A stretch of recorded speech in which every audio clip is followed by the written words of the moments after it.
বর্ষাকাল মানেই নানা রকম পিঠে যা জিভে জল আনবেই।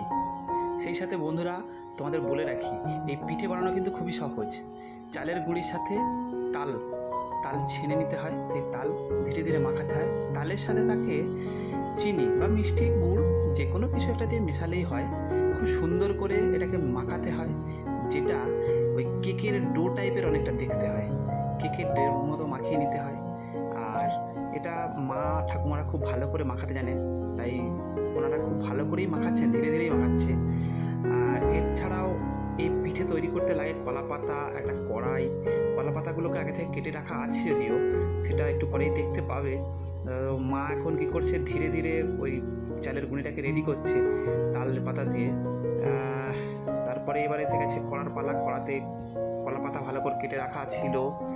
তার সাথে কি হয়েছে, মা এবার ওই পিঠেটাকে দিয়ে দেওয়া হচ্ছে ওখানে, ভালো করে মাখানো পরে ওটাকে ভালো করে মেপে দেওয়া হলো।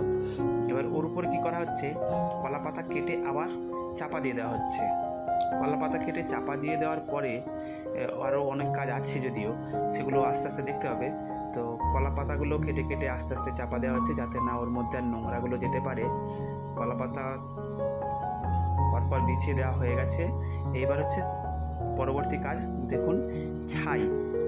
ছাই মানে হচ্ছে আগুন আছে এর মধ্যে, আগুনওয়ালা ছাই দিয়ে ওর উপরে ঘুঁটে দেওয়া হচ্ছে, যাতে আগুনটা অনেকক্ষণ থাকে। আর ঘুঁটেটা দিয়ে দেওয়া হচ্ছে কিছুটা তুষও দিয়ে দেওয়া হলো। এবার ওর উপরে পুরোপুরি ভালো করে ছাইটা দিয়ে দেওয়া হলো। ছাইটা একদমই ভর্তি করে দেওয়া হবে, আগুন আছে এই ছাইটা এটা দিয়ে দেওয়া হয়েছে। এবার কড়াটাকে উনুনে বসিয়ে দেওয়া হলো, যেটা আধ ঘন্টার মতো জাল দেওয়া হবে। তারপরে আবার ওটাকে ঘন্টাখানেক বসিয়ে রাখা হবে, ওই আঁচেই ধীরে ধীরে ওটা ভিতরে পাকতে থাকবে। এটা একটা সুন্দর স্মোকি ফ্লেভার হবে। কলা পাতার যে পোড়ানো কলা পাতার ফ্লেভার, সেই ফ্লেভারটা খুব সুন্দর আসবে ওই পিঠের মধ্যে। এবার দেখুন বন্ধুরা, কত সুন্দর হয়েছে, খুব দারুণ, খুব টেস্টি। একবার প্রত্যেকেই বাড়িতে বানিয়ে দেখবেন।